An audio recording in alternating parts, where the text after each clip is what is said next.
Can everybody just calm down for a second, please? You ain't so tough with that bad boy tuck. I'ma get it how I'm living, I'ma walk the walk. Outline my lines, I rap through thought. Yo, what is poppin', friends? How's it going? And welcome back to the channel Football Therapy. With me, your host Jan, and as always, I do hope you're doing well, mate. Really do hope that. And today, I want to discuss calmly a little bit about this fallout from the loss to Fulham. Yes, understandably, Chelsea fans are frustrated. They lost at home to Fulham in the Premier League for the first time. From one positive thing to a negative, of course, we beat Brentford for the first time in the Premier League recently under Maresca. But now we've lost to Fulham, to a very good Fulham side under Marco Silva. Now, I'm not on Twitter. I've gone on Twitter right now to look at some information, and I am going to cite a Chelsea football Twitter account, CFCPYS, that's quoting an interesting thing about Joao Felix. But generally, and that's off a burner account, I myself, I'm not on Twitter. I'm not represented on Twitter, or X as it's called now. And I certainly don't go on it after results, because it's often, let's be real, and this is understandable to a degree because people are very emotional and reactionary after results. A lot of angry people, and heck, even on Instagram, I am active on Instagram at Football Yannick. If you want to follow me, I was getting some DM requests of people calling out Maresca, asking for him to go and stuff, which just blew my mind. I know this doesn't represent the whole Chelsea fan base, but I wanted to make this video because I've been reflecting mindfully for some time. I went on Alex Goldberg's Playback channel, his streaming platform, Playback, just to chat to them. There's so many angry people, and I thought, damn, I want to bring this to my platform and talk about it here on Football Therapy a little bit. Because it's just wild, bro, how, and I know this happens to all big six clubs when they lose a game, but it's just mental how, you know, we lost the game and to a good side who's been handing out bloody noses to big sides, you know, taking points of Liverpool, taking points of Arsenal, taking points of Tottenham, you know, slapping up Bournemouth 3-1. They're a good team for them and they're in a good moment and they're settled. And we lost, you know, we got sucker punched in the 95th minute. It sucks. But there's so much to get into and there's so much to explain why this is okay. I'm going to do it today, hopefully. Guys, in the meantime, just a bit of housework. Thanks for joining me. If you do want to support my content here on YouTube, you're most welcome to. You just like and subscribe. And if you do choose to subscribe, hit the bell. Let's get into it. Alright, so I'm a pretty chill guy. I'm 35 years old. I'm not a child. I've seen a lot about Chelsea. Chelsea have been good pretty much for all my supporting lifetime. Predating Roman Abramovich, Chelsea were good before him. Like it's a lie basically that we were some sort of relegation team. We were good under Vialli. We've been good as far as I can remember. I've obviously got Chelsea supporting friends in their 40s, 50s, 60s, and they have a different story. But Chelsea have been pretty good since I've been supporting them, and you know, my dad got me into supporting Chelsea, right? It feels like you need to like set the story with this, like tell you my position. I'm not a glory hunter, but the truth is Chelsea have been in the trenches for a couple of years now, and Enzo Maresca, right, this gaffer, he's come from the Championship. He's not a spring chicken, he's 44 years old. But it's still quite young. You know, you could still be managing at an elite level in your 60s. So, still quite young, really. And I actually look at Enzo Maresca as a coach who I think will probably get better.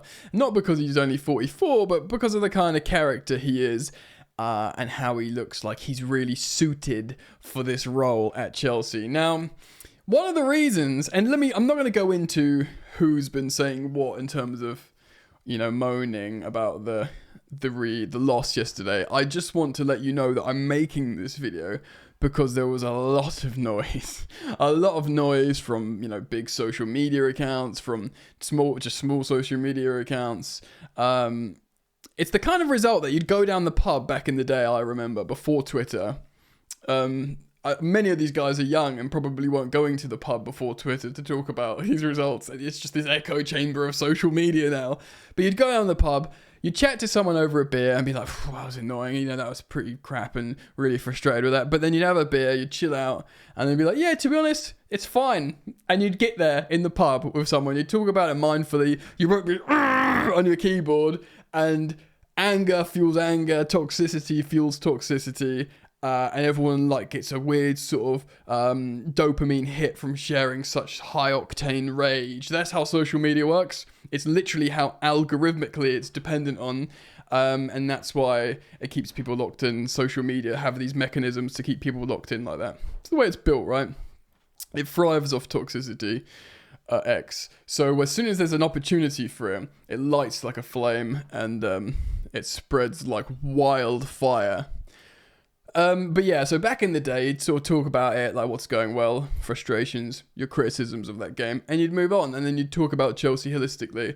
So the reason why, one of the main reasons why Maresca, everyone was upset with him, upset with the result, is because we're way ahead of schedule, and he's done probably above and beyond what he was supposed to do by this time. And so when we reach a hiccup, people get really sad and upset.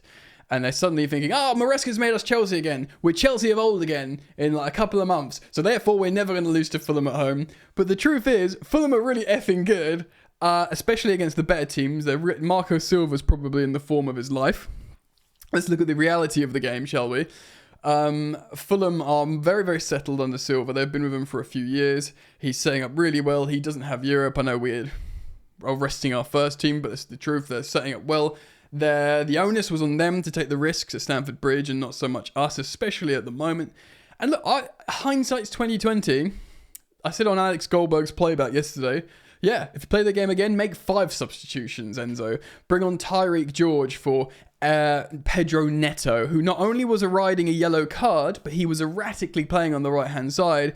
Not really being talked about, but I think he fouled Iwobi on that transition. He thought, oh God, I've got a yellow card and I've just fouled him. He went down holding his face, trying to buy the foul himself, trying to do the old switcheroo. They go on and score, right? It was poor from Neto. And Neto was quite, I think he's an amazing player, Neto, but he's quite erratic in that game. But the truth is, people are trying to dig out Sanchez. People are trying to dig out Cole. Everyone's looking for someone to put their anger in. Loads of people are trying to dig out Enzo Maresca.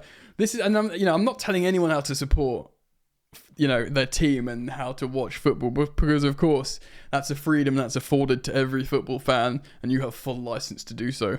But I have license to express how I feel about it. I think it's pointless in this particular instance to go be angry at Maresca. He had Nkunku misprofiled, not striker, not his fault. I wouldn't want to play him instead of a Cole Palmer. Joao Felix could play, we'll speak about him in a moment, but it was the kind of poised game that you didn't want to lose. And although Joao Felix is very, very talented, I've been defending him a lot here on the channel. I think he's very, very good. I think he was an opportunity signing, but we're going to get into that as well. I think that comes with risk. And in terms of the two positions of the managers, Marco Silva away from home, the outsider massively, and Enzo Maresca representing Chelsea at Stamford Bridge. The risk, the Fulham's going to take the risk in terms of that particular moment, because the risk and reward is much heavily weighted into Fulham than it is for Chelsea at that point. And the substitutes changed it. So if you use comparatively the substitutes, we'll talk about Noni in a moment, but let's, for example, so Wilson came off the bench. The way he's been a clutch player in the Premier League off the bench. He's done really well. Of course, he scored those 2 goals at Brentford. He operates in the Premier League really well. He represents that real cool wild card that can do something at the end. Felix is more of a sort of artist creator. He's not lightweight at all, Felix. He is a Simeone player at Atletico Madrid. But again, there is an erratic nature to him that brings risk into what was a highly tactical game against Fulham. So you can compare those two there. Wilson, scored the equaliser. And then, of course, the winner was Muniz, who is a striker, a centre forward. And, of course, we've got Jackson, centre forward. I actually think he played pretty well. And we've got Nkunku, who is eminently not a striker. We've done that to death. And he just sort of ran around and pressed, and it's not his game at all. And of course, hindsight 2020. Mark Gue, I can understand why he didn't turn to Mark Gue in such a tightly poised game, where he was almost trying to do the Guardiola of trusting his players, which served Guardiola for so long without making the subs. Again, hindsight, bring on Tyreek George, bring on Felix, bring on Mark Gue, because we lose otherwise. But, with Muniz coming on and scoring that goal, it shows you why we were in for the John Durans. It shows you why we were in for the Samu Amoradions. It shows you why we went to deadline day to try and sign a Victor Osimhen. Because the chances in those moments, and also the profile of player to relieve pressure, send the ball up, hold the ball up, etc. Something that Nkunku simply cannot do. I love Nkunku. I think he's the best finisher at Chelsea Football Club that we own. I think he's the best. He's certainly a lot better at finishing than Nicholas Jackson, but I'm starting Nicholas Jackson as a striker at Chelsea every day of the week, purely because of the profiling and how it works systemically. So yes, the availability of players on the bench, if Maresca could do it again, I'm sure he'd do it differently. He's not made much substitutes lately, but that's probably because he's trusting the plan that he's meticulously made. It's easy as a fan to go, wow, we didn't work, so we should have done the alternative. Yeah, and look, man, I'm not happy necessarily that he didn't make any subs. I just think he's a better football manager than me. This is the kind of thing that, everyone's got an opinion, and as everyone's a football manager, aren't they? I haven't seen who's trained, this, that, and the other, and I've actually got a lot of trust of Enzo Maresca, how he operates, how he deals with the players directly. Heck, I think his tactics are actually really, really sophisticated, much more than I thought they would have been from what we learned about his time at Leicester. We thought we were getting this dogmatic coach. No, we've got this guy who's actually been presented as relatively innovative. I know he's not just inverted, because when he plays a free midfield with the inverting fullback, and the thing that I'm not most convinced of is Malo Gusto in the half space inverting to the front of the box. It's an interesting tactic because opposition don't know what to do with him and how to pick up Gusto, but Gusto's not been creating or finishing like he should be playing in that role. But I understand, I think it's very, very intelligent and he's done really, really well. But ultimately, this game that's upset people against Fulham, because I think the Goodison draw, everyone over time kind of understood that. And Goodison have got yet another high profile point. Again, since there's 4 in a row or something, they got the Arsenal. Well, what did they get? They got Arsenal, Chelsea, City. Did they get Tottenham as well? Anyway, I don't know, did City beat them? Anyway, whatever. Point being, they've done really, really well. They've got a lot of points out of bigger teams.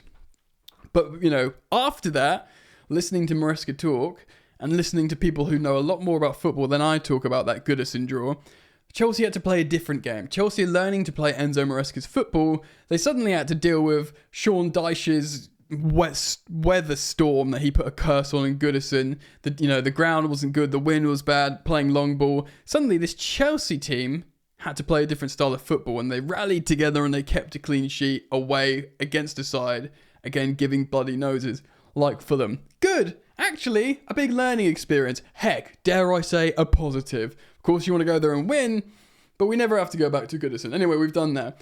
But the main thing, and I can't remember who said it on Alex's playback stream, but it was something that I've been thinking about. And the biggest thing in that Fulham game is seeing out a match. It's, we're ahead.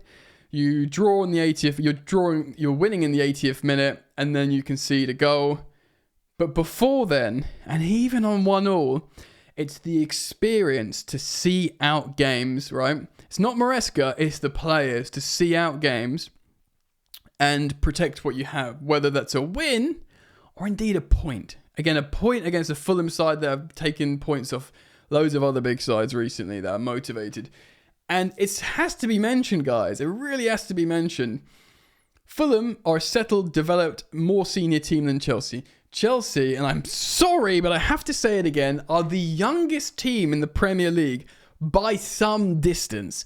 The youngest team. So I was listening to people on playback, the Alex Goldberg show, digging out Sanchez, which people do, digging out Levi Colwill, Neto and other players, and Jackson in the midfield, Maresca, the manager. It's pointless because I think the biggest issue there was the maturity and, more saliently, the experience to put your foot on the ball, to know each other, to have grown with each other a little bit more.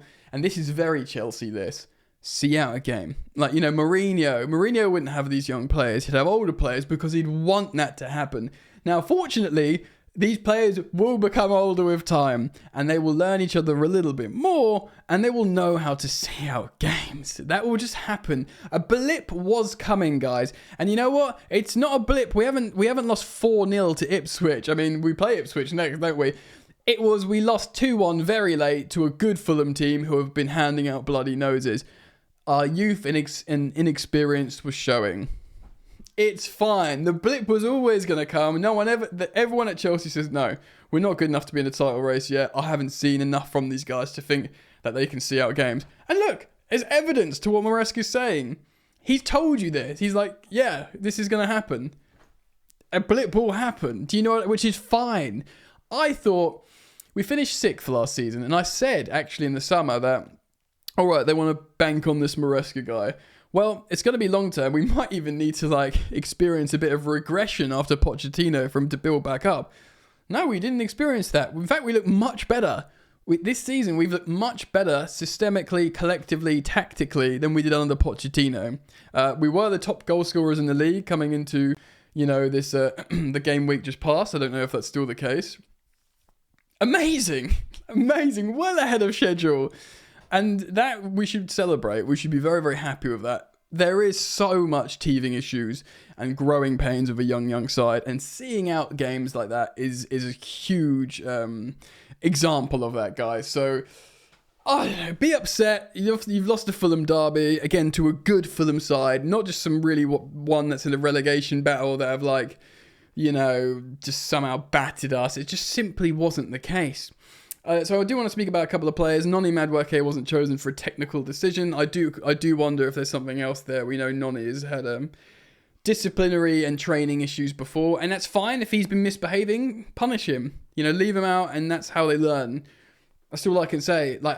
Again, I'm not a football manager. I'm not Enzo Maresca. I don't see them train. I don't see, the truth behind him. What I find funny is that people love the way he speaks, love how he's dealt with everything in press conferences, love how he doesn't get too excited, love how his Chelsea side scoring loads of goals and responding to him, but suddenly they hate him because we got given the old 1-2 by Fulham at home, which can absolutely happen. Boys, girls, ladies, gentlemen, we are not Manchester United, who are absolutely in the trenches at the moment. We're not Man City, who are absolutely in the trenches. God, look at Tottenham. Guys, it could be so much worse. And all these people have a lot more senior and settled players than us. We were the story. Everyone's going, oh, Chelsea are in the title race. It was Maresca going, no, we're not. We're a bunch of kids that need time, but we're ahead of schedule in our project, which is still the frigging case. If we lose 5 games in a row and we look like we're not going to qualify for any form of Europe or be hard, then we can talk about it, that there's a problem. But there's not. And it's the manner we lose those games as well. If we start looking like Man City, then there's an issue. There's no issue here. The blip was coming. It's a blip. Okay, just a little quick one. Again, speaking of X, Chelsea news aggregator CFC PYS has talked about Guillaume Balaguer, who's a Spanish correspondent, journalist, broadcaster. He was speaking on his YouTube channel a couple of weeks ago. He was speaking about how he's spoken to people. The quote goes like this: "I've talked to the director of football, ownership, and Maresca himself at a time where everyone was having a go at Chelsea. The club basically want Enzo to be the coach of the players they give him. The only player he perhaps wasn't so convinced by was Joao Felix." So, firstly, positive that he was convinced by all the other players. And we know he was, because when he arrived at Chelsea, he loved the squad. He was like, yeah, loads of young, wicked, talented players to work with. It's going to take time. Be patient. And guys, lots of you aren't being patient right now. But Joao Felix, and we know Joao Felix was an opportunist. He says, please take him. We know you are going to make him better. But the rest of the players he wanted. So Maresca has his squad. And so say if Guillaume Balaguer bar Joao Felix. He said the club have said to him if he wants a player, just to let them know. But the player has to be under 24 years of age, as the club want to create this squad of hungry young players. Right. And we know that's the general rule, 24 under. We know since, if this was a few weeks ago, we know since the rules can be bent slightly. And we know that through Victor Osimhen, who's over 24. And Chelsea tried very, very, very, very, very hard, basically, to sign Victor Osimhen. And he would have represented out of the wage budget, out of the age limit sort of thing. So with that, you know, they will break that. Now, Joao Felix, he's an interesting one. He's got a touch of the Nkunku's to him. He's a couple years younger than Nkunku, so he's got a bit more time. But he wants to be a starter. He's good enough to be a starter at a Champions League team, let's be fair. But Joao Felix was an opportunist signing from Chelsea, from Jorge Mendes. Of course, they wanted Gallagher to be completed to Atletico Madrid. Gallagher wanted to go. Chelsea wanted the pure profit. No hard feelings between him and the club, and it was fine towards the end. They wanted Samu Omorodion, which, by the way, now looked like the right choice. We talked about the appropriate striker coming on, needing that hold-up guy. Samu might have done it. But Joao, for such a low price, for lowering his wages, for a guy who loved being at Chelsea, for a guy who's not going to cause a problem in the dressing room, it seemed like a good signing. And he's just turned 25. We could find a way for it to work, but it does seem like maybe not Maresca's first choice here. Now, it'll be very interesting. God hope it never happens. Touch wood, cross fingers. If Cole Palmer's injured, does he just start Joao Felix every game in that role, or does he go for an Nkunku? Because for me personally, Joao Felix is a more appropriate replacement as that creative playmaker. Again, Nkunku's direct. He's a finisher of moves. He wants to play off a striker. And he's very niche, but he's very good. I think Joao Felix would be the one. Now, I don't think he's going to go in January. I don't think him or Nkunku will go in January. But after an entire season at Chelsea, in the summer, I think those players will be evaluated in the squad building. And I think both will retain value, especially in terms of what Chelsea paid for Joao Felix. Especially because he's on a contract with not mega high wages, the new club will have to pay. He'll probably leave Chelsea and get a pay rise, basically, Joao Felix. Whereas Nkunku's on higher wages. Anyway, look. That's a how appropriate these players are for the Maresca system. Players will come back. Noni hopefully will come back after whatever's happened. Certain players will be trusted more. Lavia, I think, will be really important reintroduction. I don't think Kukura had the best game. But again, out of all the blame where people are trying to put on people, it's just a developmental thing. It really is. When the youngest team in the league is doing this well, it's exciting, but this stuff happens. And look, many people will be watching and going, oh, don't blame youth. Well, fine, entitled to your opinion. I've seen a lot of football in my life, and I feel like this is a relative inevitability of an embryonic phase in a young project, not just youth, a new project for Chelsea at large. And it's just not worth moaning over. Look, if we got a massive losing streak, come back to me, I'll change my tune. But for this, give your head a wobble, friends. Lots of love, really. I love you all. Thank you for joining me. And as always, I really am grateful for your support and hope to see you back here soon on Football Therapy. Take care of yourselves. Peace.